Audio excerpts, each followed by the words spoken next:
Bab 257. Aku yang gila. Kamu yang puas. Lisa, masuklah.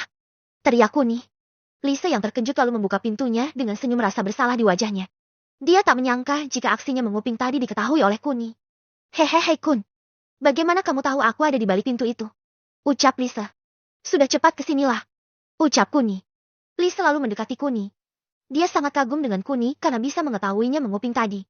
Di samping itu, dia juga terkejut melihat Mela yang entah tertidur atau pingsan. Saat Lisa mengingat jika Kuni baru 1 jam bercinta dengan Mela membuat Lisa bisa berpikir jernih bahwa mungkin Mela pingsan. Kun, Mela kenapa? Tanya Lisa. Dia pingsan, Lis. Ucap Kuni santai. Kamu brutal, Kun? Ucap Lisa. Kuni lalu meraih Lisa dan membawanya ke dekapannya. Kemudian Kuni mencium Lisa. Sambil mencumbuinya, Kuni juga melepas pakaian yang melekat di badan Lisa yang membuat Lisa sama telanjangnya dengan dirinya. Desah Lisa tak kalah mulutnya yang tertahan oleh mulut Kuni. Tapi tangan Kuni yang meremas-remas gunung kembarnya dan semakin berjalan ke bawah untuk mencari Meki Lisa. Saat Kuni menemukan apa yang dia cari, dia lalu mengelus-elus permukaan Meki Lisa yang membuat Lisa lebih terangsang lagi. Hal ini yang membuatnya meronta-ronta keenakan yang mana nafsu birahinya telah sampai ke puncak ubun-ubunnya dan badannya hanya bisa pasrah karena tenaganya sudah dikuras oleh Kuni. Oh Kun. Racau Lisa saat mulutnya terbebas dari mulut Kuni. Sementara Kuni beralih menciumi puting dan gunung kembar Lisa yang mana kali ini Lisa benar-benar dibuat melayang oleh Kuni. Oh Kun. Oh Kun. Nikmat Kun. Terus Kun. Terus. Sedut terus Kun. Racau Lisa.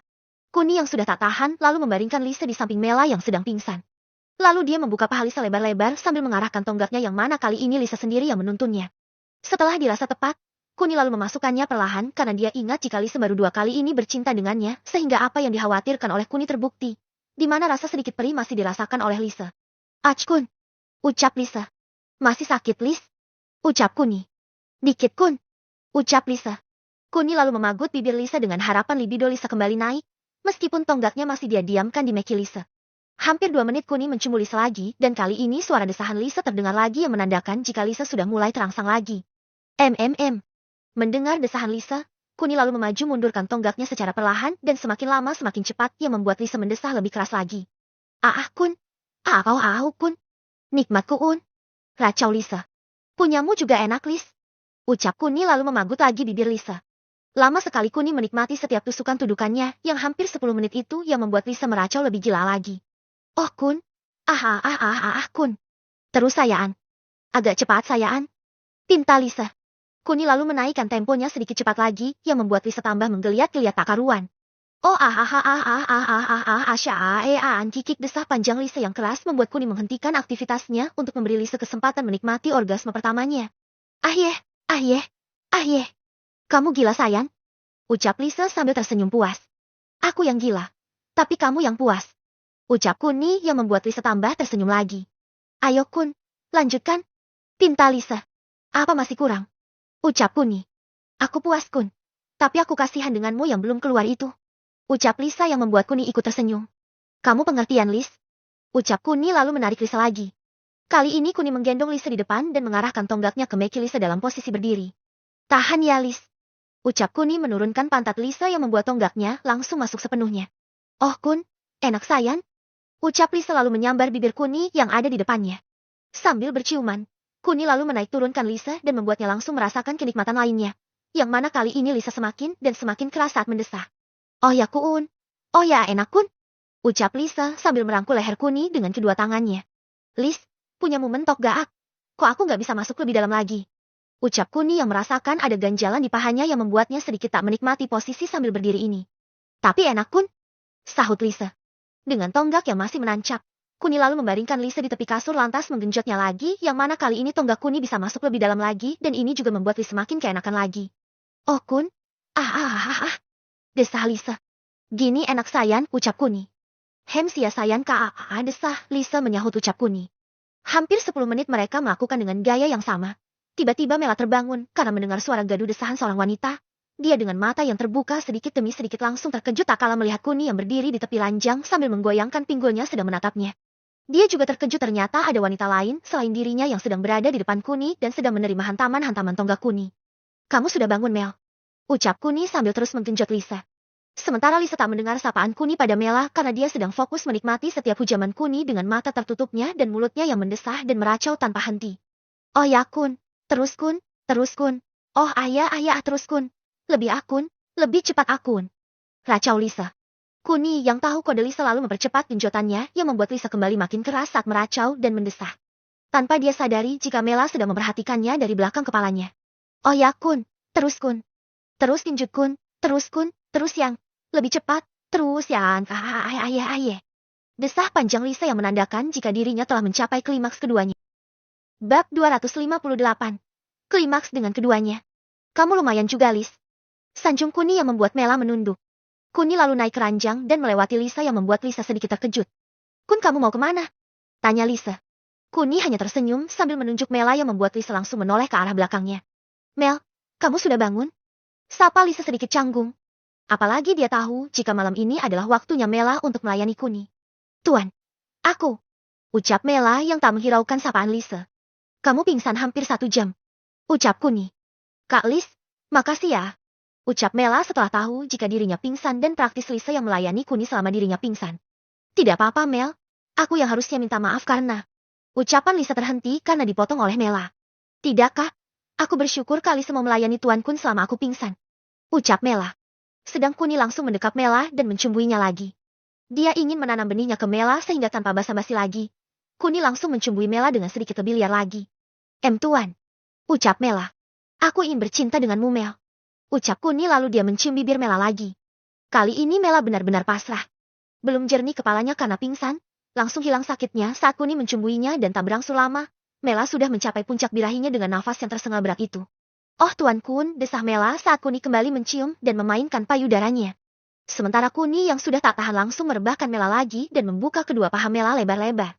Terlihat di pinggiran mekinya ada noda darah dari selaput darahnya yang membuat Kuni yakin jika dia sudah merenggut kehormatan Mela. Kuni lalu mengarahkan tonggaknya ke meki Mela dan sedetik kemudian, jelip blizesh suara tonggaknya yang masuk dibarengi dengan suara desahan Mela yang membuat Kuni makin bernafsu saja. Oh ya Tuan. Iya Tuan.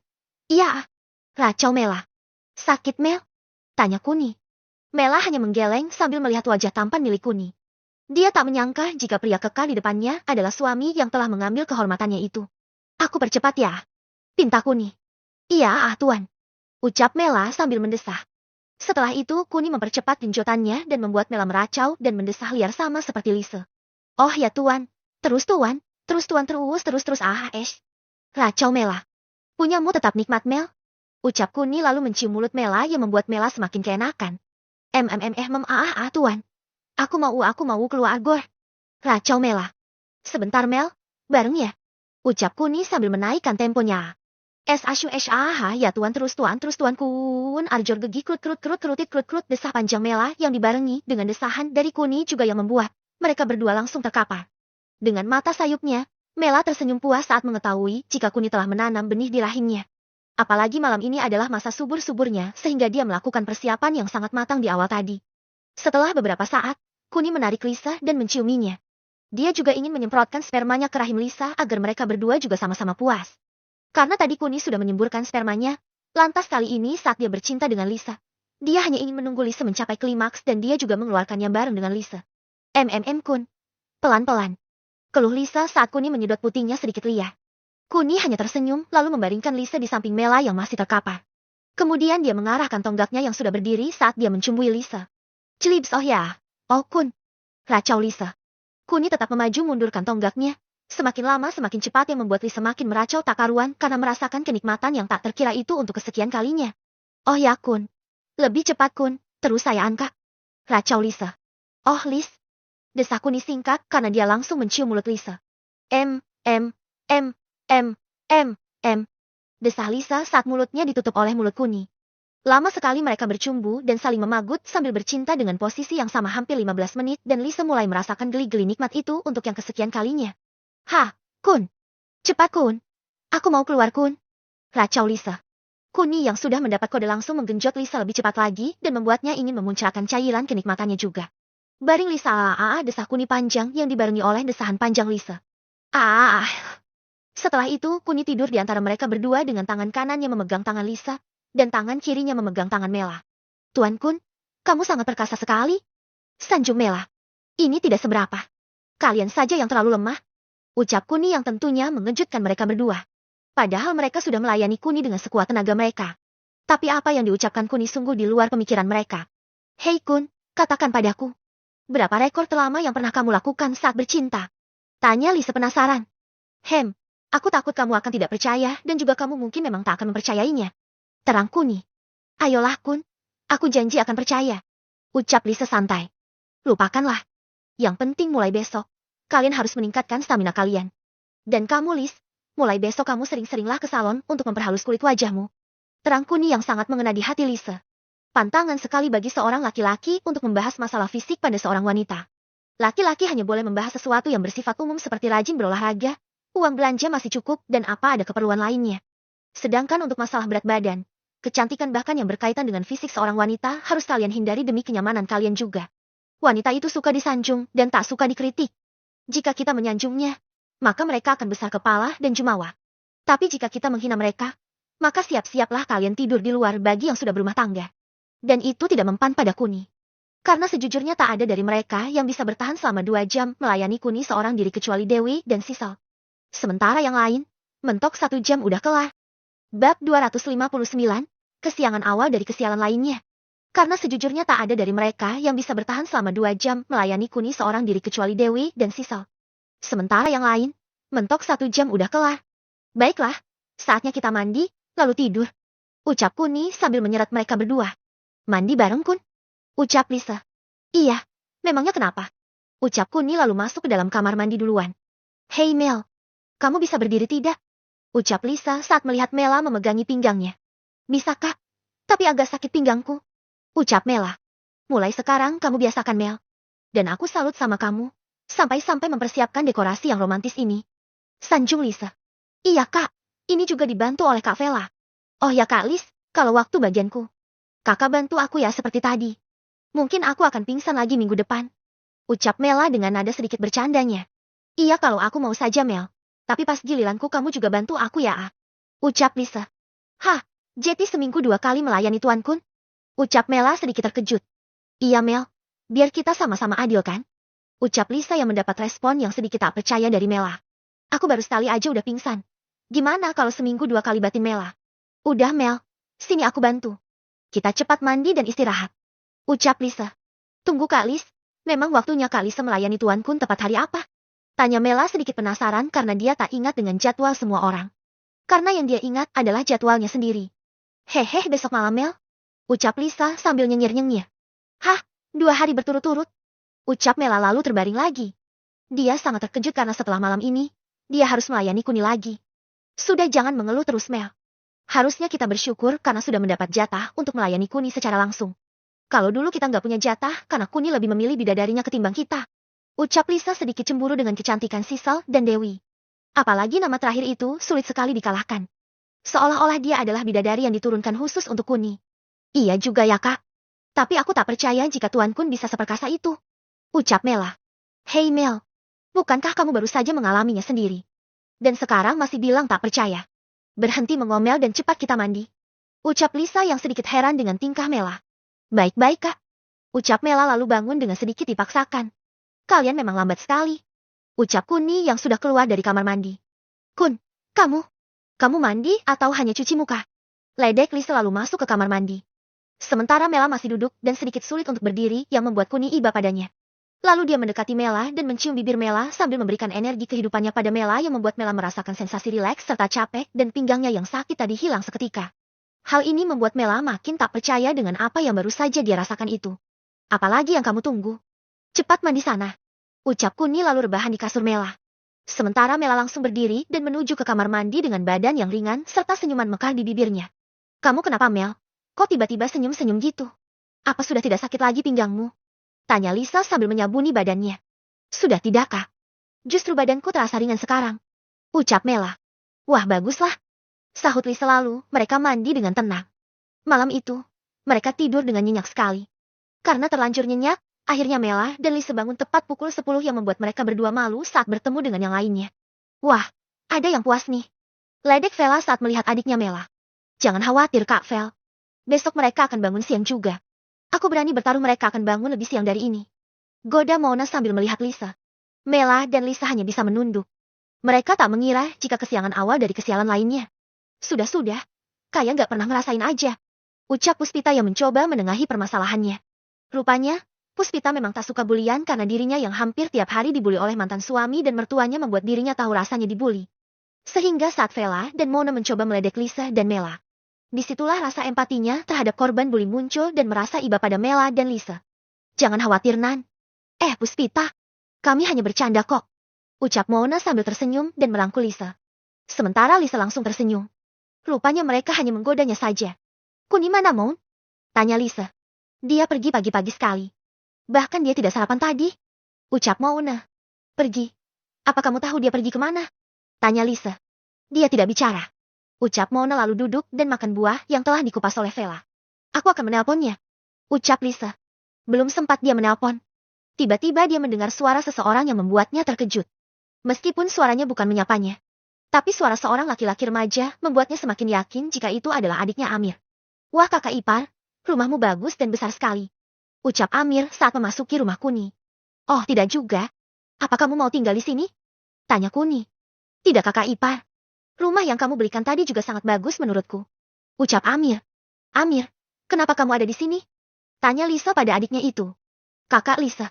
Aku diajak oleh kakak ipar untuk melihat-lihat rumahnya dan koleksi mobilnya. Ucap Amir sambil tersenyum bahagia. Bagi Lisa, baru kali ini dia melihat senyuman yang bebas tanpa beban dari adiknya itu. Bahkan selama dia bekerja, uang hasil kerjanya habis untuk melunasi hutang keluarganya yang sangat menumpuk itu. Sehingga mau tak mau dia banting tulang untuk mencukupi kebutuhan keluarganya. Dan karena itu pula dia tak pernah sekalipun membahagiakan adik satu-satunya, Amir. Karena yang ada di pikiran Lisa adalah melunasi hutang keluarganya nomor pertama. Kamu jangan minta yang aneh-aneh, Mir. Ucap Lisa. Lisa, kamu temani adikmu untuk berkeliling. Sekalian ajak dia ke rumah Sisal dan Dewi untuk melihat semua mobil yang ada di garasi. Dan satu lagi, Lis, biarkan adikmu memilih mobil yang dia suka. Ucap Kuni yang membuat Amir sangat senang sekali. Bab 260. Kabar kota Sun memanas. Dan satu lagi, Lis, biarkan adikmu memilih mobil yang dia suka. Ucap Kuni yang membuat Amir sangat senang sekali. Kun, kamu gak boleh manjain Amir begitu. Keluh Lisa.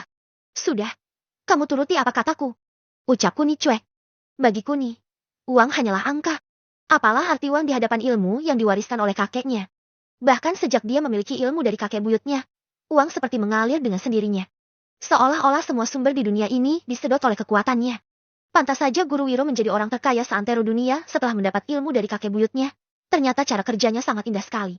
Di mana setiap kita menginginkan uang, hanya dengan berkedip sekali saja, dia bisa menghasilkan uang triliunan rupiah dengan sangat mudah lagi.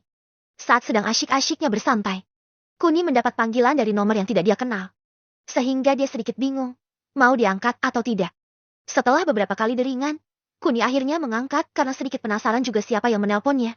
Apalagi nomornya tidak pernah ganti dari mulai dia menjadi ojol sampai sekarang. Halo, ucap Kuni. Selamat siang. Dengan Bapak Baik Kuni Mirza. Ucap moderator di seberang telepon. Iya betul, ucap Kuni singkat. Selamat untuk Bapak Baik Kuni. Kami dari tim promosi telah melakukan undian dan nama Bapak keluar sebagai pemenangnya. Dari 10 nomor undian, Bapak Baik Kuni memenangkan tempat nomor 8 di mana Bapak berhak mendapat jaket dan helm gratis, serta uang modal saldo driver sebesar 100.000. Mohon ketersediaan Bapak Baik Kuni untuk hadir besok dengan menunjukkan aplikasi dan notifikasi yang akan kami kirimkan hari ini juga. Terang moderator tegas dan lugas. Yang lebih penting lagi sampai Kuni tak bisa berucap karena kesempatan untuk Kuni menolak ataupun menyanggahnya hampir tak ada sama sekali. Kami tunggu kehadirannya besok jam 8 pagi ya Bapak Baik Kuni. Semoga hari Anda menyenangkan. Lanjut moderator lalu mematikan teleponnya tanpa memberi Kuni kesempatan untuk menjawabnya. Apa-apaan ini? Memangnya ada program seperti ini? Gumam Kuni. Kuni lalu menelpon Oni-chan untuk mencari tahu apakah ini asli atau bukan. Halo Oni-chan? Ucap Kuni. Iya Kun, ucap Oni-chan. Begini, aku baru saja.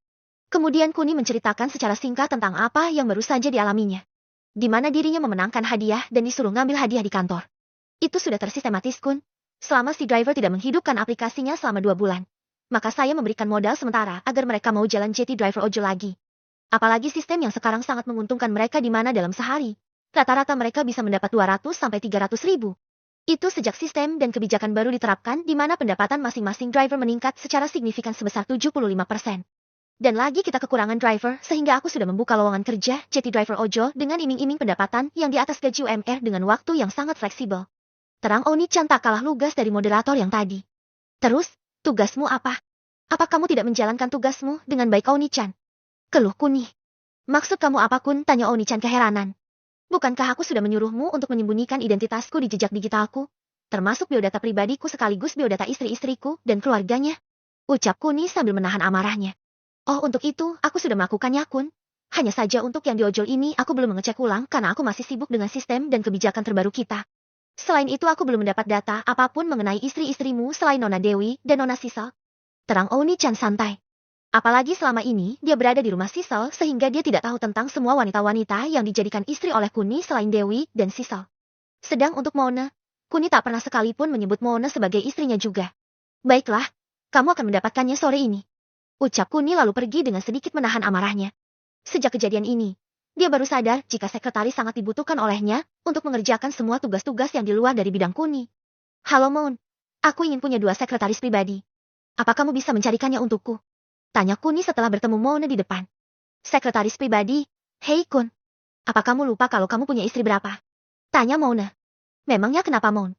Tanya Kuni yang tak mengerti jalan pikiran Mona. Bukankah lebih baik jika kamu bisa melatih istri-istrimu untuk menjadi kaki dan tangan kananmu? Sehingga rahasiamu bisa terjamin lebih aman lagi. Terang Mona. Aku masih tak mengerti jalan pikiranmu, ucap Kuni. Aku hanya memberimu saran Kun. Lebih baik jika kamu mengambil sekretaris dari istrimu sendiri. Contohnya Kak Vela dan Mela bisa menjadi sekretaris pribadimu bukan? Terang Mona. Kadang aku berpikir kamu tidak sepandai itu Moon. Jika Vela dan Mela menjadi sekretarisku, mau dikubur di mana rasa maluku kelak? Ucap Kuni yang membuat Mona sedikit bingung. Tapi Mona tahu satu hal dari perkataan Kuni jika Vela dan Mela sama bodohnya dengan dirinya. Hei Kun, apa kamu menganggap kami bodoh? Ucap Mona sedikit menahan alisnya. Aku tidak mengatakannya, tapi kamu sendiri yang berkata barusan. Ucap Kuni lalu pergi meninggalkan Mona yang tampak kesal itu. Dasar, pria nyebelin. Gumam Mona. Sementara Kuni yang mendengar umpatan Mona hanya bisa diam karena dia tak ingin memperpanjang masalahnya. Tapi, belum sempat dia keluar rumah. Tiba-tiba teleponnya berdering dan itu panggilan dari Oni-chan. Halo, ucap Kuni. Kun gawat, perbatasan kota Sun akan terjadi bentrokan cepat atau lambat. Terang Oni-chan yang membuat Kuni ingin lebih marah lagi. Berhenti ngurusin hal-hal yang tidak berguna Iva, teriak Kuni lalu menutup panggilannya. Bahkan dengan sadarnya Kuni melampiaskan amarahnya pada Oni-chan karena menelponnya dengan sangat gabut sekali. Terserah kota Sun hancur atau tidak aku. Gumaman Kuni terhenti saat mengingat kota Sun. Kota yang ditempati oleh gurunya selama ini. Dengan tergesa-gesa, Kuni lalu menelpon Oni-chan dan beberapa saat kemudian, dia tidak bisa menghubungi Oni-chan. Bab 261. Informasi rahasia. Maniak informatika. Asial, Oni-chan pasti marah. Gumam Kuni. Dengan terpaksa, Kuni menemui Oni-chan langsung di rumah Sisel yang mana dia juga kebetulan bertemu Amir dan Lisa yang sedang berdebat itu. Aku ingin yang ini kak. Ucap Amir. Tidak boleh. Ini terlalu bagus untukmu. Lagi pula kamu juga belum bisa menyetir. Terang Lisa. Emang kak Lisa bisa menyetir? Ucap Amir. Iya bisa Amir. Ucap Lisa. Kalau begitu aku mau yang ini. Nanti kakak antar ke rumah ya. Pinta Amir sedikit manja. Dengar Mir, Kuni memang kaya dan membebaskanmu untuk memilih. Tapi sebagai orang yang berbudi, harusnya kamu sadar diri. Kamu dan dia tak ada hubungan darah. Jeti milihlah sepeda motor ini. Ini cukup untuk jalan-jalan. Terang Lisa yang mendapat wajah kecewa dari Amir. Meskipun ucapan Lisa ada benarnya, tapi jua muda Amir meronta-ronta saat di depannya ada mobil bagus yang bisa dia miliki secara gratis itu. Kamu harusnya juga ingat. Gara-gara kamu pegang uang 1 juta. Nyawamu hampir saja melayang. Terang Lisa lagi. Kali ini, ucapan Lisa yang ini benar-benar membuat Amir tak mengerti. Itu karena sebagian ingatannya saat dihajar oleh preman telah dihapus oleh Kuni. Sehingga kata-kata Lisa yang barusan seperti lelucon buat Amir. Ada apa ini Lis? Tanya Kuni. Kun, dia ingin memilih ini dan aku tolak. Ucap Lisa. Kakak ipar, aku suka dengan mobil ini. Boleh kan aku memilikinya? Rengek Amir pada Lisa. Tentu saja kamu boleh memilikinya. Tapi jangan sampai kamu memamerkannya, karena tentu saja itu gak baik buatmu. Terang Kuni lalu masuk ke dalam rumah Sisal. Sementara Amir tersenyum gembira, Lisa justru cemberut karena Kuni bukannya membelanya. Dia justru membelah adiknya. Sesampainya di dalam, Kuni melihat Oni-chan yang sedang duduk menonton TV sambil makan camilannya.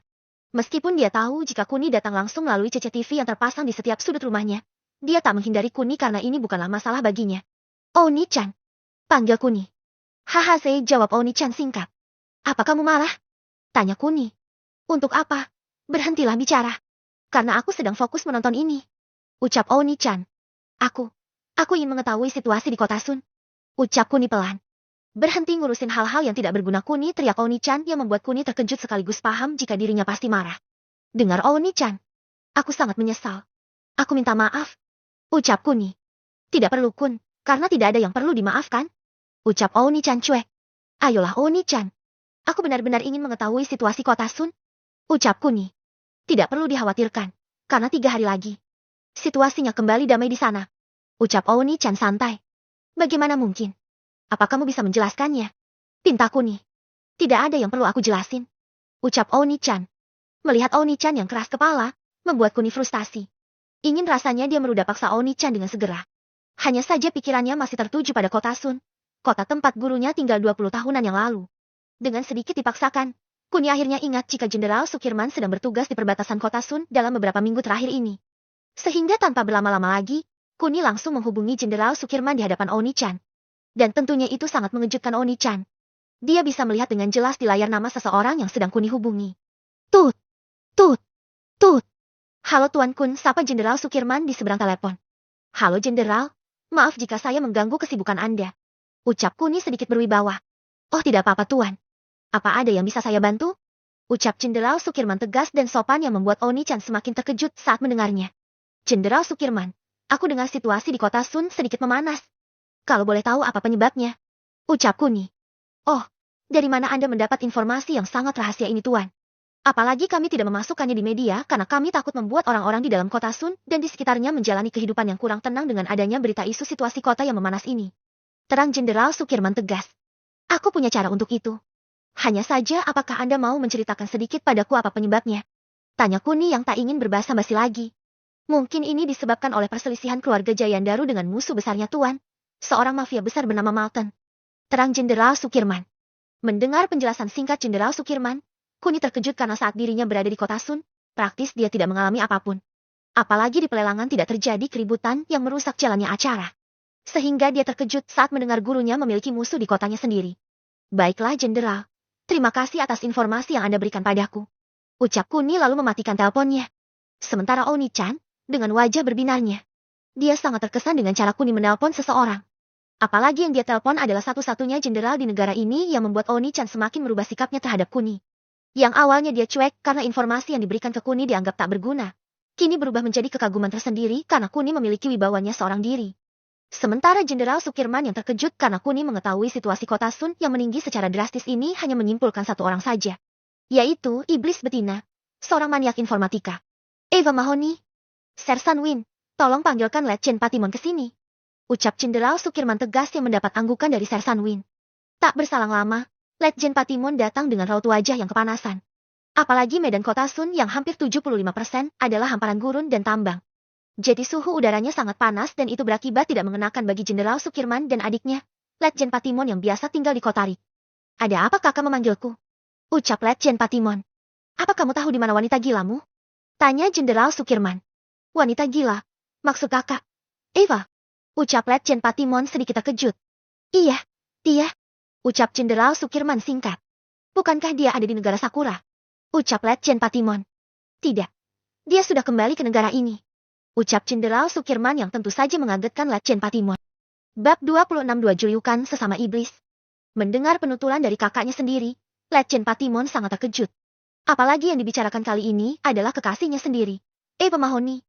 Letjen Patimon sendiri adalah seorang letnan jenderal yang posisinya setingkat di bawah seorang jenderal.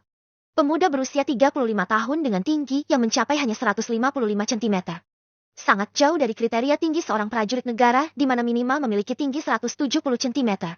Mungkin banyak yang merasa aneh, kenapa dengan tinggi hanya sekitar 155 cm, Patimon bisa menjadi seorang letnan jenderal.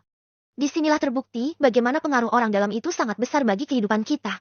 Apalagi seorang jenderal yang memiliki wewenang yang setara dengan seorang presiden.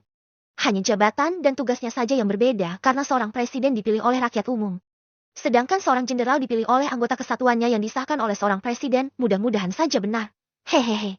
Tentunya untuk menjadi seorang jenderal, kita harus mendedikasikan hidup kita serta mengayomi dan menjalankan tugas yang diberikan kepada kita dengan penuh tekad serta hati yang tulus demi memajukan bangsa kita, dan setelah tugas itu selesai, di sana akan ada yang namanya tanda jasa dari negara karena kita sudah melaksanakan tugas dengan baik.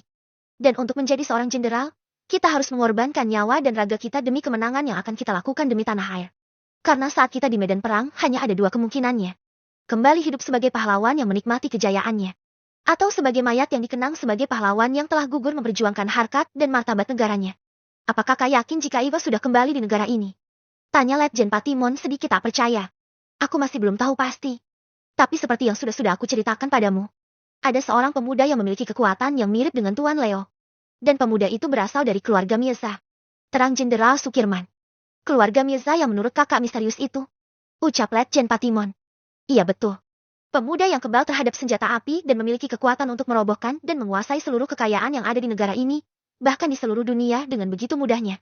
Terang Jenderal Sukirman. Lalu, apa hubungannya pemuda ini dengan Evaku?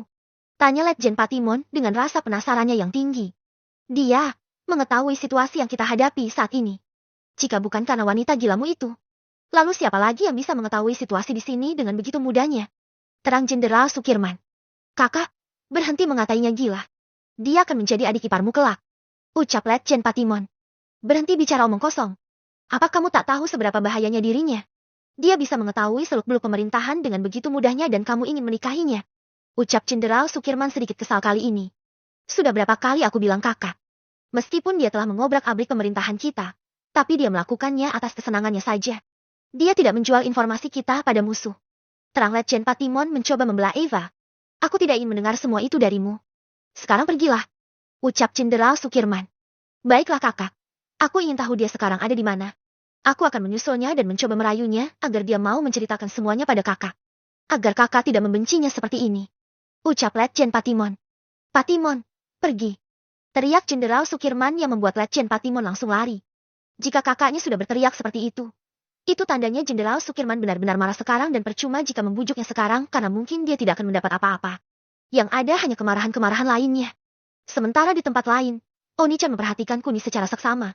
Selain kagum, dia juga terkejut karena Kuni bisa mengenal seorang jenderal berwatak iblis seperti Jenderal Sukirman. Apalagi terdengar dengan jelas jika Jenderal Sukirman sangat sopan saat berbicara dengan Kuni. Yang menandakan jika Kuni bukanlah orang sembarangan.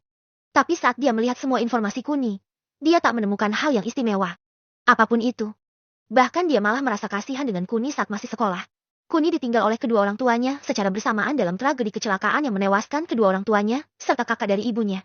Terlebih sejak kejadian itu, praktis Kuni seperti orang biasa pada umumnya yang saling ketergantungan antara dirinya dan neneknya. Yang jadi masalah di sini adalah semenjak Kuni mengalami kecelakaan. Setelah itu, kehidupannya berubah dengan drastis. Hanya saja di sini Oni-chan tidak tahu sama sekali penyebab Kuni yang berubah drastis setelah kecelakaan. Kenapa menatapku seperti itu? Tanya Kuni pada Oni-chan. Aku hanya penasaran saja. Dari mana kamu bisa kenal dengan si iblis Jenderal Sukirman? Tanya Oni-chan. Memangnya apa untungnya untukku? Goda Kuni yang membuat Oni-chan sedikit terkejut.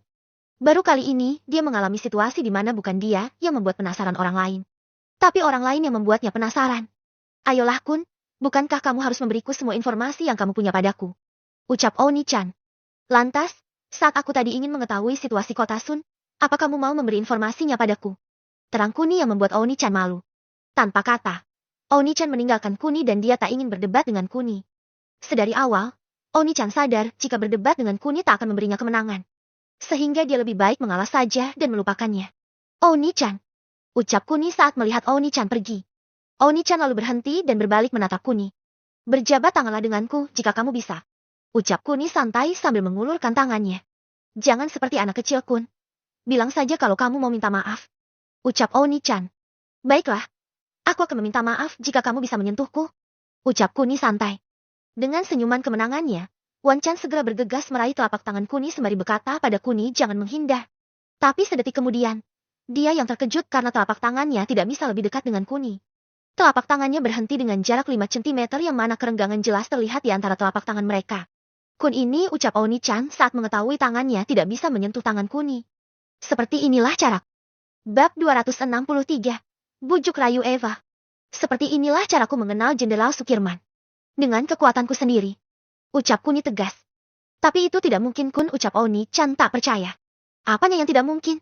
Ucap Kuni lalu melebarkan intensitas pertahanannya yang membuat Oni-chan terdorong sampai 1 meter menjauh dari Kuni.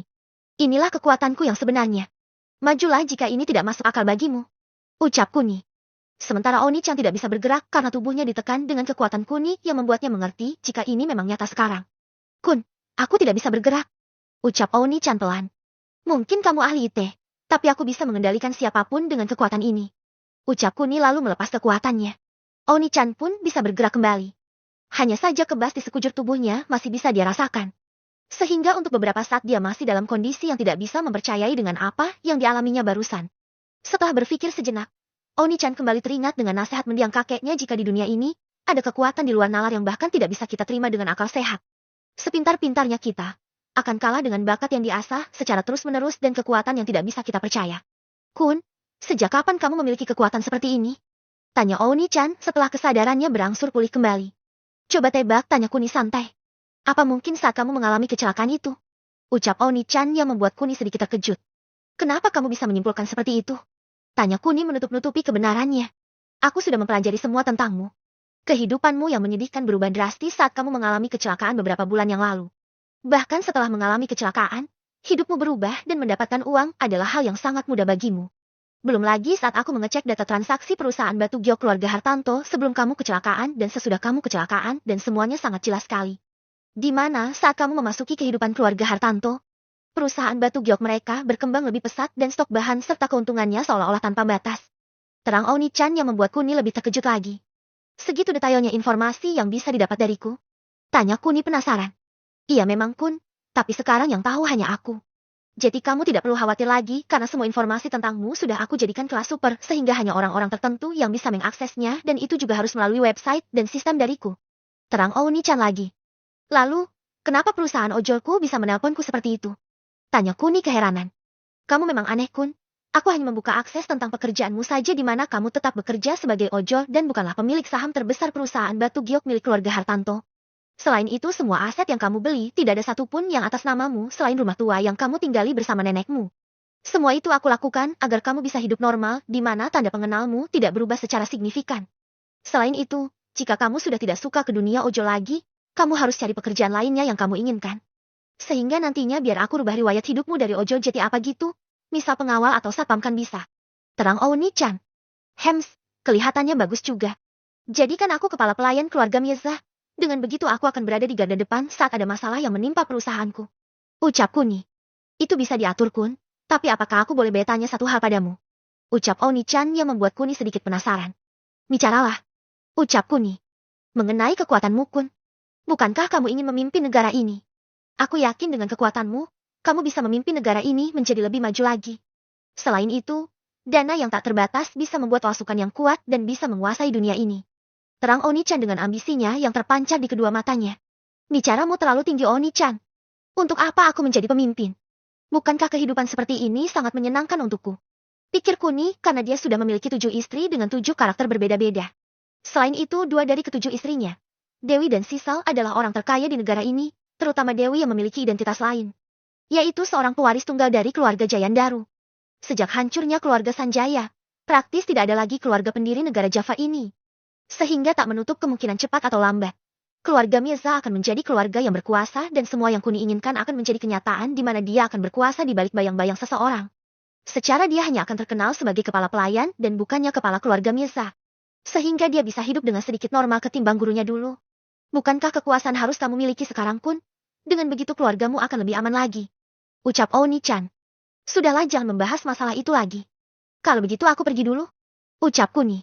Kamu mau kemana Kun? Tanya Oni-chan penasaran. Aku akan ke kota Sun. Ada yang harus aku lakukan di sana. Ucap Kuni santai. Aku. Apa aku boleh ikut Kun? Tanya Oni-chan sedikit manja yang membuat Kuni berpikir apakah ini Eva atau orang yang lain. Untuk apa aku mengajakmu? Lagian kenapa kamu tiba-tiba mau ikut aku ke kota Sun? Tanya Kuni yang membuat Oni-chan juga gugup mau menjawab apa. Sejujurnya, Eva Mahoni sedang ingin menemui seseorang. Hanya saja jika dia bertemu dengan orang itu seorang diri, mungkin nyawanya akan terancam. Itu sebabnya dia ingin memanfaatkan Kuni untuk menemuinya. Apalagi Kuni memiliki kekuatan serta kewibawaan yang cukup untuk menekan seseorang. Dan ini harus bisa dimanfaatkan oleh Eva dengan sebaik-baiknya. Ayolah Kun, aku boleh ikutkan. Kan kamu tahu sendiri jika mungkin aku akan berguna nanti. Bujuk Eva. Tidak perlu, aku tinggal menelpon Jenderal Sukirman. Maka semua yang ingin aku ketahui akan terjawab dengan cepat. Dali Kuni. Tidak semuanya yang akan kamu ketahui akan terjawab. Meskipun iblis Sukirman itu sedikit segan padamu. Tapi dia tak lupa akan kewajibannya membela negara ini. Bab 264. Cerita tentang murid Leo Hadi Jayandaru. Tunggu. Kamu menyebutnya siapa tadi?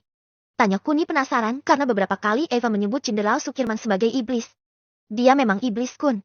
Ucap Eva lebih keras lagi. Terserahlah. Aku pergi dulu. Ucap Kuni. Tunggu, Kun. Apa aku masih tidak boleh ikut? Ucap Eva. Tidak, ucap Kuni. Baiklah, baiklah. Kamu boleh memanggilku dengan sebutan Eva mulai sekarang. Tawar Eva agar bisa ikut Kuni ke kota Sun. Sementara Kuni masih menimang-nimang tawaran Eva. Sebenarnya bukan tawaran Eva yang sedang dipikirkan oleh Kuni. Tapi lebih kepada tindakan Eva yang ngotot banget ingin ikut. Itu yang jadi rasa penasaran Kuni. Ada kejadian apa di balik keuletan Eva agar bisa ikut dirinya ke kota Sun? Aku masih bisa memikirkannya. Ucap Kuni. Ayolah Kun, ajak aku ke sana. Aku jenuh di sini terus. Lenyek Eva yang membuat Kuni semakin penasaran lagi. Baiklah. Tapi kita akan ke sana nanti sore. Ucap Kuni. Siap bos. Teriak Eva senang sekali. Sementara Kuni kembali ke rumahnya untuk memberitahu Sisal dan yang lainnya jika dirinya akan ke kota Sun beberapa hari saja. Mendengar penuturan dari Kuni, Mela terlihat senang. Sementara Sisal dan Dewi sedikit merenung. Akhirnya Kuni mengajak Sisal dan Dewi untuk ikut dengan Kuni yang membuat Lisa kembali sedikit iri. Dan dia bertekad. Selama Kuni pergi, dia akan memperbaiki tubuhnya agar saat Kuni kembali, Kuni akan terkejut dengan perubahan terbarunya. Baiklah Du, Sisal. Kita akan berangkat 3 jam lagi. Ucap Kuni yang mendapat anggukan dari keduanya. Lalu Kuni keluar ke halaman untuk mencari seseorang. Dan menemukan orang tersebut sedang latihan bersama yang lainnya. Tuan Handi. Teriak Kuni. Handi lalu mendekat sembari menjawab sapaan Kuni. Iya Tuan, jawab Handi. Aku ingin mengajak Anda ke kota Sun 3 jam lagi. Aku harap Anda segera bersiap-siap. Terang Kuni. Siap laksanakan Tuan. Ucap Handi lalu pergi bersiap-siap. 3 jam berlalu dengan cepat. Dan mereka akhirnya berangkat dengan pesawat pribadi yang telah dibeli oleh Sisal. Sehingga mereka bisa mengatur jadwal penerbangan sesuka hati. Hanya saja yang jadi masalah adalah mereka tetap harus ke bandara karena mereka tak memiliki landasan pesawat sendiri sekaligus hanggarnya. Ada 10 orang yang ada di pesawat pribadi milik Kuni yang mana 2 orang pilot dan kopilot, 3 pramugari, Sisal, Dewi, Eva, Kuni, dan Handi. 2 jam kemudian, mereka tiba di Bandara Internasional Kota Sun. Mereka tiba tepat pukul 7 malam sehingga mereka memutuskan untuk langsung ke hotel. Iva, kenapa senyum-senyum begitu? Tanya Kuni yang penasaran. Oh tidak Kun. Terima kasih karena sudah mengajakku. Ucap Eva. Aku tidak butuh terima kasih darimu.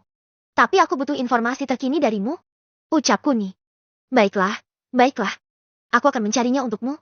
Ucap Eva. Eva lalu membuka laptopnya dan langsung masuk ke sistem CCTV yang ada di kota ini. Dia ingin melihat rekaman CCTV dalam 3 hari yang lalu. Yang mana untuk mengetahui situasinya, dia harus mencari tahu dalam beberapa hari ke belakang. Katakan padaku, informasi apa yang ingin kamu ketahui Kun? Tanya Eva. Baibara Dimas. Ucap Kuni singkat. Epi apa? Teriak Eva terkejut sekali. Kenapa teriak-teriak begitu? Tanya Kuni. Kamu gila Kun. Kenapa kamu mau tahu tentang nyonya besar itu? Tanya Eva. Memangnya apa ada yang salah? Tanya Kuni. Tidak, bukan itu Kun. Hanya saja informasinya sangat rahasia sekali dan aku juga tidak bisa menembusnya karena guruku yang menjaga beliau dulu. Terang Eva. Gurumu? Tanya Kuni sedikit terkejut. Iya, guruku seorang ahli yang lebih ahli dariku. Hanya saja dia meninggal 10 tahun yang lalu. Sampai sekarang aku mencoba membuka kuncinya dan tak bisa. Terang Eva. Oh, jadi ada yang lebih hebat darimu? Ucap Kuni mengejek seolah-olah merendahkan Eva. Jelas Kun, guruku lebih jago karena beliau murid pertama dari Tuan Leo sendiri. Ucap Eva. Tunggu. Gurumu namanya Makito Doyo ya? Ucap Handi yang membuat Eva terkejut. Anda siapa? Kenapa Anda kenal guruku? Tanya Eva pada Handi. Aku dulunya juga murid Tuan Leo. Hanya saja kami dibagi menjadi beberapa divisi di mana untuk informatika dan kekuatan tempur itu berbeda. Maki murid pertama bidang informatika, sedang Edric murid pertama bidang tempur. Dan aku murid keempatnya di bidang tempur. Masih banyak lagi murid Tuan Leo dan semuanya memiliki keahlian masing-masing. Terang Handi yang membuat Kuni dan Eva terkejut.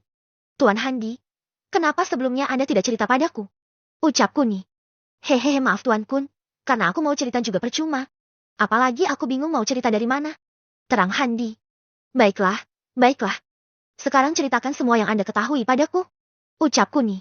Siap Tuan. Aku akan menceritakan semua murid dari Tuan Leo. Yang mana sudah aku ceritakan sebelumnya jika Maki dan Edric adalah murid pertama Tuan Leo. Tapi yang lebih istimewa adalah Edric. Dia diangkat murid saat usianya baru 5 tahun dan sekarang mungkin usianya baru 45 tahun. Sedang Maki dan aku hampir seumuran. Hanya saja 10 tahun terakhir dia meninggal akibat serangan jantung. Ada lagi Tuan Cancelo dan Tuan Western yang berasal dari negara Oceania dan Britania yang mana keduanya sekarang menjabat sebagai raja di negaranya masing-masing. Mereka murid kedua dan tiga yang mana berusia kisaran 50-55 tahun. Mereka berdua berguru saat usianya menginjak umur 20 tahun yang mana sebagai bentuk persahabatan dengan kedua negara. Makanya Tuan Leo mendidik mereka semua. Dan murid nomor 5-nya adalah seorang wanita yang sangat misterius. Dia dilatih saat berumur 4 tahun dan dia hanya dilatih selama 3 tahun saja. Jika di rata-rata, mungkin sekarang dia berusia 27 atau 28 tahun. Hanya saja tidak ada yang pernah melihat wajahnya. Guruku, Tuan Leo pernah berpesan padaku jika di dalam tubuh adik seperguruanku ada rahasia yang sangat penting dan hanya satu keturunan saja yang tahu pasti tentang rahasia itu. Sehingga adik seperguruan tiba-tiba menghilang dan tak pernah kembali sampai sekarang. Terang Handi. Bab 265. Cerita yang menarik. Selain 5 orang itu yang memiliki kekuatan tempur, guruku, Tuan Leo juga memiliki pasukan khusus yang dibentuk sejak 70 tahun yang lalu. Yang mana pasukan khusus itu bernama pasukan elit Harimau Merah yang berjumlah 30 orang. Untuk pasukan ini tidak ada yang bisa masuk sembarangan. Hanya keturunan dari pasukan elit ini yang boleh masuk. Sehingga orang luar tak ada yang bisa masuk. Tak terkecuali murid Tuan Leo yang lainnya. Terang Handi. Sebentar Tuan Handi. Jika Tuan Leo adalah guru Anda, lalu kenapa Anda menyebutnya dengan 2 julukan dan itu tidak konsisten? Tanya Kuni penasaran. Maaf Tuan Kun. Aku saja juga bingung. Tuan Leo adalah guruku. Tapi beliau tak ingin dipanggil guru. Beliau ingin semua orang memanggilnya dengan sebutan Tuan. Tapi bagi kami, sedikit berat untuk memanggilnya sebagai Tuan karena sejatinya beliau adalah guru bagi kami. Terang Handi. Oh begitu. Ucap Kuni. Semua sudah saya ceritakan Tuan, tentang murid dari Tuan Leo. Ucap Handi. Apakah tidak ada informasi lainnya? Tanya Kuni. Tidak ada Tuan. Hanya saja untuk semua istri Tuan Leo, sekarang tinggal Nyonya Baibara dan 6 selir yang di bawah naungan dari Nyonya Baibara. Terang Handi lagi. Epi apa Tuan? Istrinya tinggal 1 dan selirnya tinggal ke-6. Memangnya, berapa istri yang dimiliki Tuan Leo? Tanya Eva yang terkejut saat mendengar rincian istri Tuan Leo. Saat aku pertama direkrut oleh Tuan Leo, aku mendengar dari istriku yang juga pelayan dari Tuan Leo jika awalnya Tuan Leo memiliki 4 istri dan puluhan selir. Kebanyakan dari selir-selir itu adalah wanita penghibur yang ada di lokalisasi kota Sun. Terang Handi yang mengejutkan Eva lagi. Puluhan? Teriak Eva lagi. Bagi Kuni wajar jika gurunya memiliki istri yang banyak. Karena selain memang perkasa sekali, dia juga ingin mendapat keturunan sehingga dia meniduri semua wanita yang dirasa bisa memberikan keturunan untuknya. Hanya saja penantian itu jatuh pada Violita, Ibu Dewi. Tapi sampai Tuan Leo mati, dia tak mengetahui jika 9 bulan kemudian, keturunannya telah lahir dari rahim Violita. Tuan Handi, terima kasih atas cerita yang menarik ini. Ucap Kuni yang lebih penasaran dari sesosok wanita yang misterius itu. Dia penasaran dengan wanita misterius itu karena rahasia yang dikatakan oleh Handi. Rahasia apa yang dipikul oleh wanita misterius itu, batin Kuni? Kun, apa kamu tidak terkejut dengan berapa banyak istri Tuan Leo ini? Tanya Eva pada Kuni. Untuk apa? Bukankah kamu tahu sendiri jika aku juga memiliki 7 istri sekarang? Ucap Kuni. Kamu tidak ngawur Kun, bukankah kamu hanya memiliki 4 istri saja? Nona Dewi, Nona Sisal, Puspita dan Vela. Terang Eva. Lisa, Mona dan Mela juga istriku. Ucap Kuni. Mana mungkin Kun, Mona dan Lisa adalah sepupumu sekaligus direktur Kinan Group dan sekretarisnya. Sedang Mela adalah adik Vela. Terang Eva lagi. Hais kamu ini. Aku bahkan meragukan kemampuan ahli temu. Terang Kuni.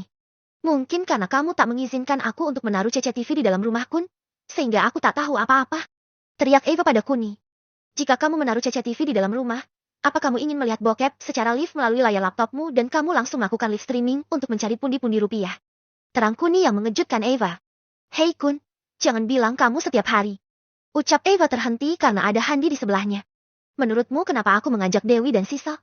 Ucap Kuni lalu pergi ke kamar Dewi dan Sisa. Sementara Handi pergi dari kamar Eva. Eva masih termenung dengan kata-kata Kuni yang tersirat jika dirinya tiap hari bercinta dengan wanita.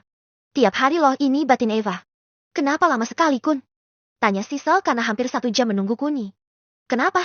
Apa kamu sudah tak sabar? Ucap Kuni lalu menggendong Sisa ke kamar mandi. Sisa yang tersenyum hanya bisa menurut. Sementara Dewi langsung berjalan ke kamar mandi karena dirinya juga ingin ikut juga. Maklumlah, dia tak tahan jika harus menunggu 1 bulan lagi. Baru 1 bulan saja dia sudah tak tahan. Malam yang panjang bagi keduanya di mana mereka dihajar habis-habisan oleh Kuni. Apalagi Dewi, wanita cantik bak bidadari itu selalu mampu memuaskan birahi Kuni dengan stamina dan keahliannya. Terlebih Sisal yang hanya mampu bertahan selama 2 jam lebih itu tampak iri dengan stamina yang dimiliki Dewi. Tanpa Sisal sadari jika Dewi sedikit mendapat manfaat dari ayah biologisnya, yaitu Tuan Leo Hadi Jayandaru yang merangkap sebagai guru Kuni, Guru Wiro. Hampir jam 3 dini hari saat Kuni menghentikan aktivitasnya, di mana selama 6 jam lebih itu, Kuni menghajar keduanya tanpa henti. Selain stamina Dewi yang sangat kuat, pesona dan aura Dewi saat bercinta mampu menghipnotis Kuni yang membuatnya terlena saat bercinta dengan Dewi. Dan itu yang membuat Kuni sedikit berpikir keras, bagaimana Dewi bisa setangguh itu. Bahkan wanita normal hanya kuat 1 jam saja. Saat Kuni menyudahi aktivitas malamnya, dia melihat Sisal yang tidur terlelap sejak 3 jam yang lalu yang membuatnya tak ingin membangunkan Sisal, sehingga dia hanya menggendong Dewi yang lemas itu lalu mandi bersama. Tak lupa Kuni juga memberikan sedikit dari energi kehidupannya agar Dewi kembali bugar. Kamu tetap perkasa, Kun. Sanjung Dewi sambil memeluk Kuni di bawah pancuran shower air hangat. Aku yang justru kagum sama kamu. Kamu mampu melayaniku melebihi yang lain. Ucap Kuni bangga. Aku penasaran, Kun, jika dengan Kinan, aku atau dia yang lebih tangguh? Ucap Dewi karena dia yakin pasti Kuni akan memilihnya. Hems, apa kamu yakin ingin mengetahuinya? Ucap Kuni sambil menatap Dewi lekat-lekat. Aku yakin kamu akan memilihku? Ucap Dewi penuh dengan rasa percaya diri yang tinggi. Apa kamu bisa menyebutkan alasannya padaku? Agar aku bisa memilihmu? Tanya Kuni pada Dewi. Aku cantik. Aku sempurna. Dan yang pasti aku mampu bertahan lebih lama dari yang lainnya. Lalu apa ada yang kurang dariku? Katakan, Kun, aku tidak akan marah jika kamu bisa mengkritik tampilanku. Apapun itu, katakan sejujurnya dari lubuk hatimu. Terang Dewi. Bab 266. Sehari sebelum bentrokan terjadi. Katakan sejujurnya dari lubuk hatimu, Kun. Terang Dewi. Kuni makin menatap Dewi dengan tajam. Semakin dia menatapnya, semakin terpesona dia akan mata indah milik Dewi. Dewi Sanjaya. Itu yang dikenal orang luas. Tapi buatku, kamu adalah Dewi Jayandaru. Anak dari guruku. Pewaris tunggal keluarga Jayandaru dan juga wanita tercantik yang ada di planet ini. Sejujurnya Kinan ataupun Sisal sangat jauh kecantikannya bila dibandingkan dengan dirimu. Wanita yang memiliki kecantikan tiada tara. Lihatlah kulitmu yang putih seputih salju, yang lembut selembut sutra. Bahkan auramu mampu menyihir semua mata lelaki yang melihatnya. Tapi sejujurnya, bila dibandingkan dengan Kinan, kamu tak ada apa-apanya. Kinanku adalah wanita biasa, tapi dia mampu melayaniku dengan segenap jiwanya. Mungkin dia tak secantik kamu. Tapi bagiku, dia adalah wanita tercantik di hatiku. Ucap Kuni yang membuat Dewi tak bisa mempercayai apa yang didengarnya. Dia termenung beberapa detik karena perkataan Kuni. Laki-laki yang mampu memuaskannya ini masih tetap menaruh hatinya untuk seorang wanita yang telah pergi meninggalkan dunia ini. Kecewa? Tentu saja ada.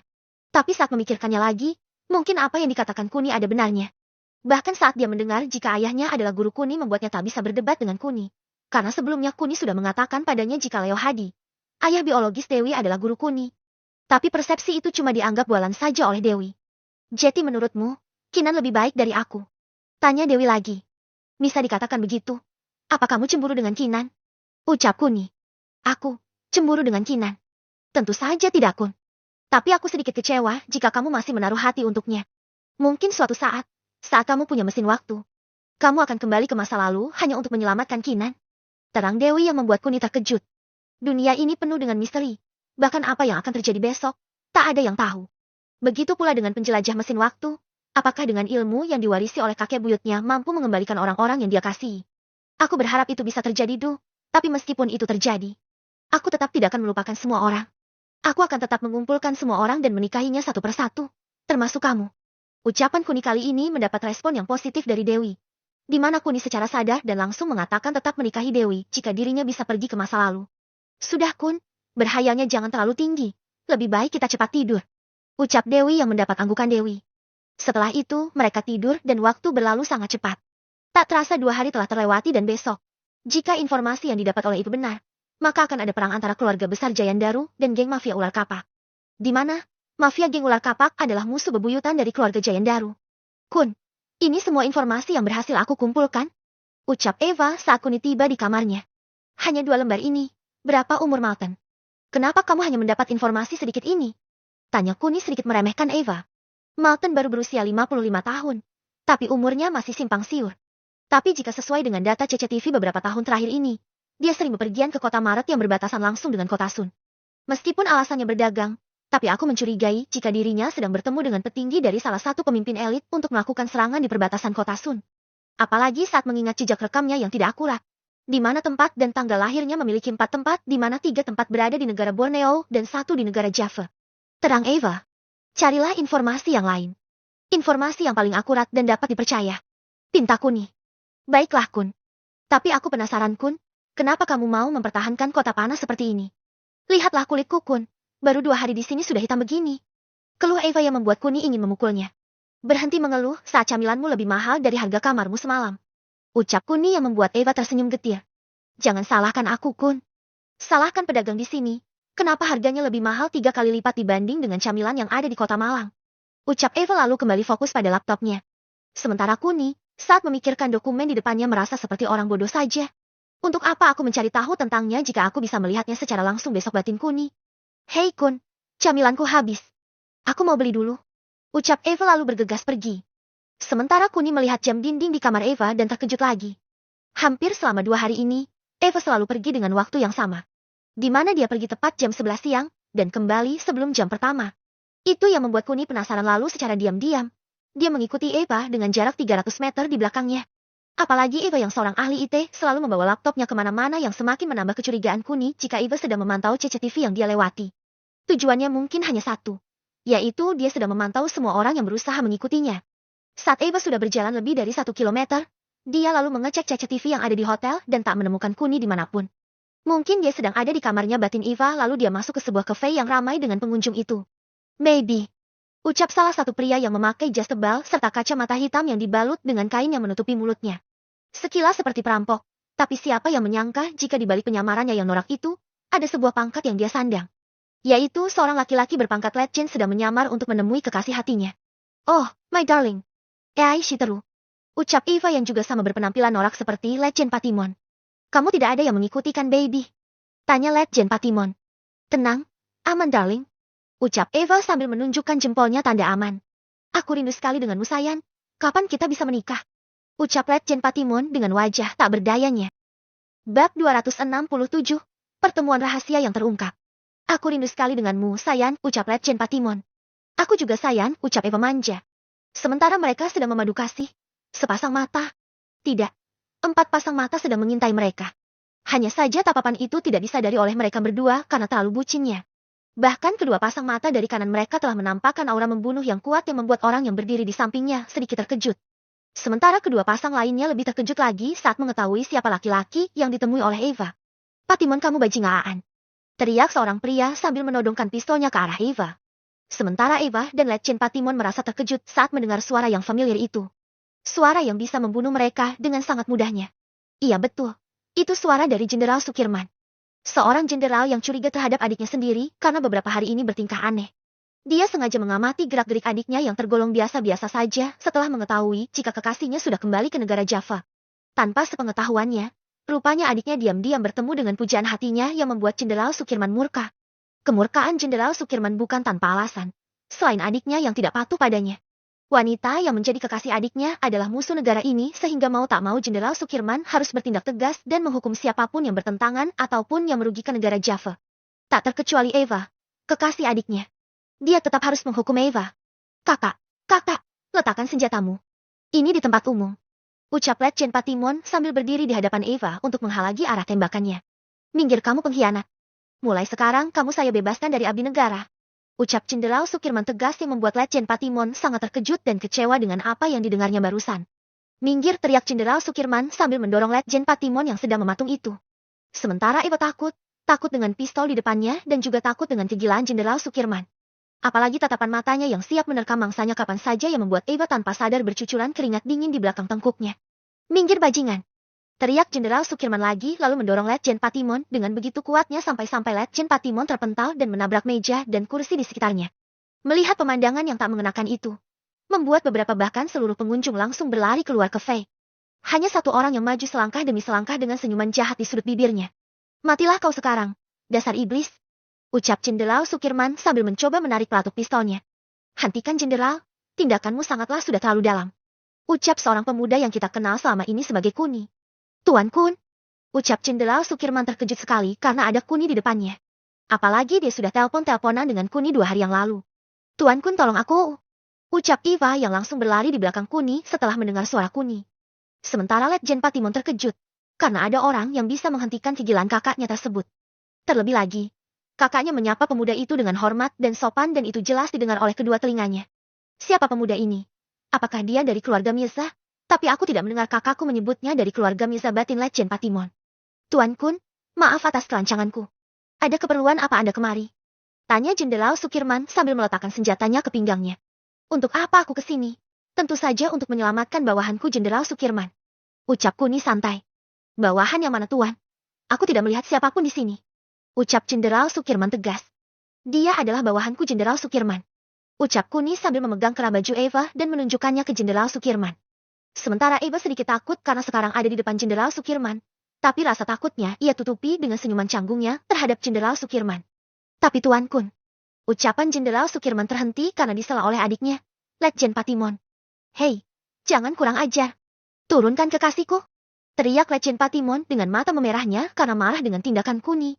Apalagi dia tak mendengar nama Mirza dari tadi sehingga dia yakin jika pemuda ini bukanlah orang yang pernah diceritakan oleh kakaknya. Mungkin dia dari keluarga besar lainnya sehingga kakaknya bersikap sopan padanya. Pelota aak, tiba-tiba suara kepala yang kena jitak menggunakan gagang pistol yang membuat Legend Patimon sedikit meringis kesakitan. Bicaralah yang sopan pada Tuan Kun. Cepat minta maaf. Ucap Jenderal Sukirman tegas sekali. Aduh kakak ini mau apa? Kenapa kamu memukulku seolah-olah aku ini musuhmu? Keluh Legend Patimon yang tidak menghiraukan permintaan dari Jenderal Sukirman. Bukan hanya musuh. Bahkan aku bisa membunuhmu sekarang juga. Ucap Jenderal Sukirman lalu mengarahkan pistolnya ke kepala Legend Patimon. Darli Ying teriak Eva saat mengetahui kekasihnya sedang dalam ancaman sebuah pistol di kepalanya. Dia tahu jika Jenderal Sukirman sudah berkata seperti itu, maka dia akan melakukannya. Jenderal Sukirman, hentikan permainan ini dan pulanglah. Tiba-tiba ucapan Kuni yang seolah-olah mengusir Jenderal Sukirman sangat mengejutkan semua orang. Tak terkecuali Jenderal Sukirman sendiri. Tuan, Anda. Ucap Jenderal Sukirman yang tak melanjutkan ucapannya. Aku bilang pulanglah Jenderal. Biarkan mereka berdua aku yang urus. Ucap Kuni santai yang membuat Eva berlinang air mata karena terlalu gembira. Sementara Legend Patimon kembali mematung. Karena ucapan Kuni lebih berbobot dari kelihatannya. Baiklah Tuan, jika itu keinginan Anda. Tapi pastikan untuk aku tidak melihatnya. Jika tidak, aku akan membunuh mereka berdua. Ancam Jenderal Sukirman tegas yang mendapat senyuman dari Kuni. Ancaman dari seorang jenderal seperti ancaman anak kecil yang ingin memukul Kuni. Lucu dan bikin geli di hatinya. Hanya saja, demi menghormati Jenderal Sukirman, Kuni tetap bersikap tegas dan mengikuti keinginan dari Jenderal Sukirman. Oh ya Jenderal, setelah ini. Sebelum berbuat apapun, kenali dulu mereka bawahanku atau tidak. Jika tidak, aku akan memusnahkan semuanya. Ancam Kuni yang membuat semua orang melotot. Tak terkecuali Legend Patimon. Dia tak tahu orang seperti apa Kuni, tapi saat melihat reaksi sang kakak, membuatnya sangat yakin jika Kuni bisa melakukan apapun yang diinginkannya. Aku akan mengingat ini.